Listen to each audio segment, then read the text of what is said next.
Alright guys, today we're going to be focusing on getting this engine installed inside of the Allis Chalmers B-10. We're not going to hook up the drivetrain just yet. We're just going to push this thing off inside my shed so I can work on it outside of the cold. And then we're going to work on the wiring, plumbing, and hooking up the drivetrain. Hopefully we'll be able to get this engine started up today. That's the plan.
Alright, now we've got the engine mounted in here.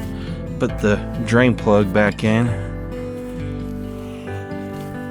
I'm not going to bother bolting it back up quite yet because I need to have a little bit of wiggle room to actually mount the drive shaft on there. Hi, kitty.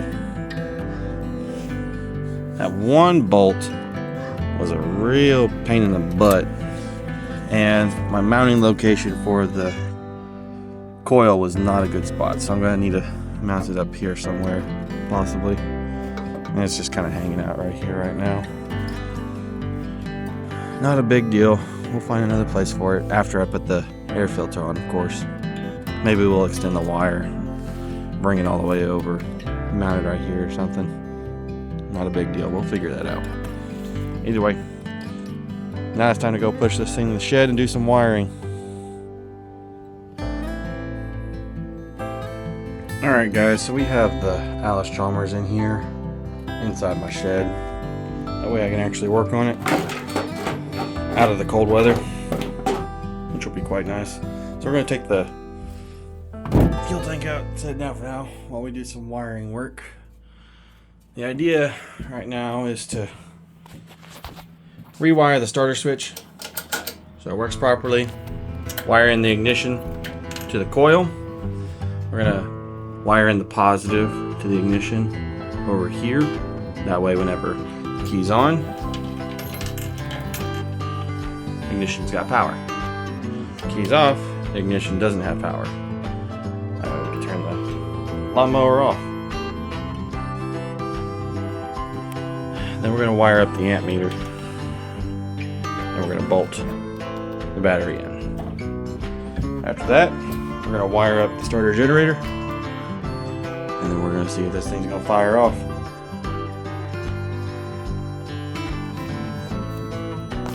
Alright, so we have the starter generator wiring diagram for this tractor right here. First things first, we're going to tackle the battery, the starter ignition. I got to figure out which wires go to what for the voltage regulator. Shouldn't be too difficult. We're just going to follow this diagram right here, and then we're gonna put it on this.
Now we need to connect a negative battery terminal to the generator down over here, down over there. Oh, let me just pull the camera off. Alright. Now we need to take the negative terminal and connect it over here. Connect it to the engine somehow. Get it grounded out. Probably connect it right here where the old one was. Ground it out at. And then we'll move on from there. So we have the ignition wired up, which gives this 12 volt power, which will be connected to the positive terminal of the coil to give the coil power. When the key's turned off, coil will no longer have power, engine will turn off. Simple as that. This red wire is hooked up to the starter button. Push that, and it sends power over to this cable, which turns the starter generator on.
Now that we've got the wiring set up enough to get this thing rolling, it's time to add some oil. Can't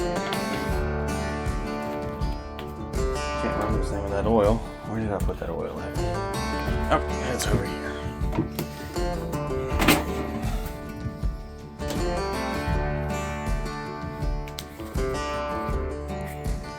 Gotta do this all with one hand.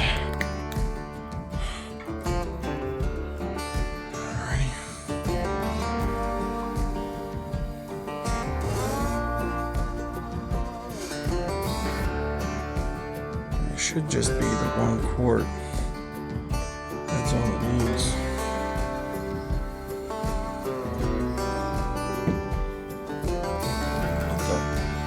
Drain into the engine.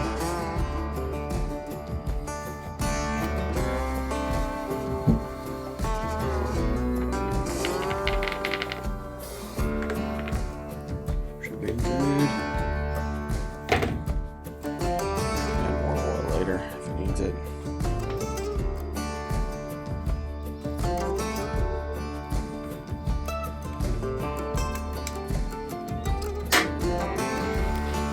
Alrighty.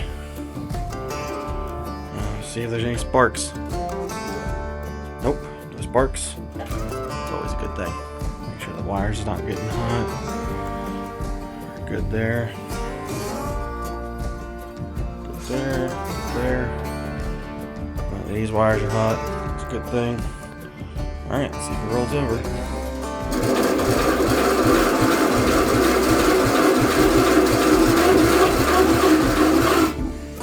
Definitely does. Alrighty. Now check for spark. I'm gonna take the spark plug out.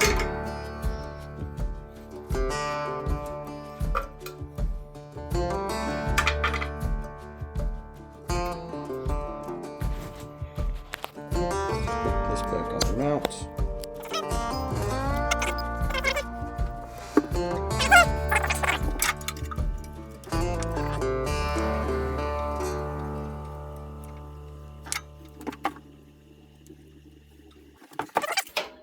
Ignition's on.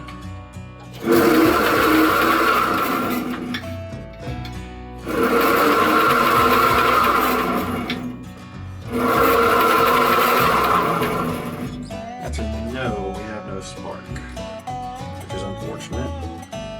But we have to diagnose what the issue is.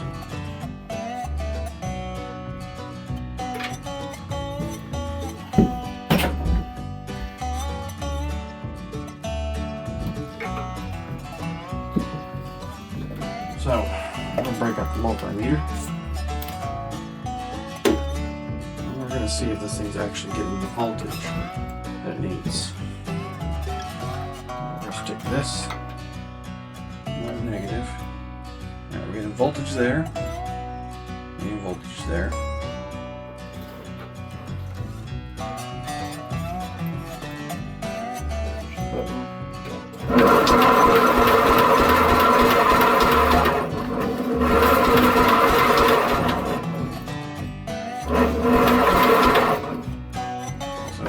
Coil is always active, just not how it's supposed to be. Which means I've got something going on with the points. Time to diagnose that. Alright guys, so it turns out that this has been sitting out in the open for too long. Now, while I did rob one of my other Briggs & Stratton motors for a cover, it did not stop the points from rusting a little bit. So all I did was take some sandpaper, sand it down a little bit, adjust the points to where they just barely touch whenever you turn the motor over. If you can watch this, here, let me zoom in for you. Every single time you touch, I'm going the wrong way. Got the spark plug out right now so that I can turn the motor. Yep, right there. Boom. That's when the wire right here, this, let me zoom it back out. This orange wire right here grounds out this coil, which shoots the spark. Or at least that's what it's supposed to do. And I just had to adjust it to where every single time this touches, it's actually grounding it out. And it works now. I've tested it with a multimeter I've got over here. Every single time that it touches, grounds this wire out properly now. And it just must have flash rusted. I'm going to put the cover back on after I print a new gasket to go off inside here. That way it can't leak anymore. But now it's time to test to see if this thing's got spark. So we're just going to set this up right here. Let me see if I can do this. All you guys can see. Well, that's going to be a little difficult. Alright, there we go. Now it's just got to make sure the spark plug is grounded. We're going to turn the ignition on, and we're going to turn the engine over.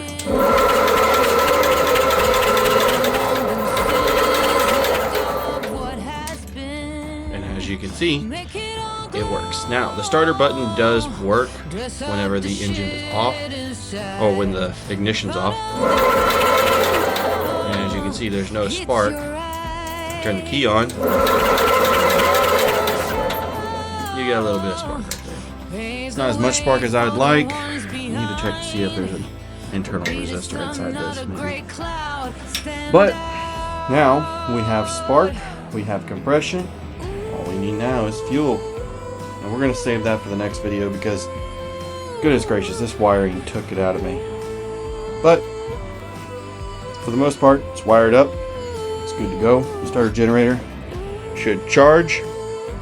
It starts. Voltage regulator has been refurbished. It's cleaned up on the inside and a fresh coat of paint on the outside. It's all wired up properly.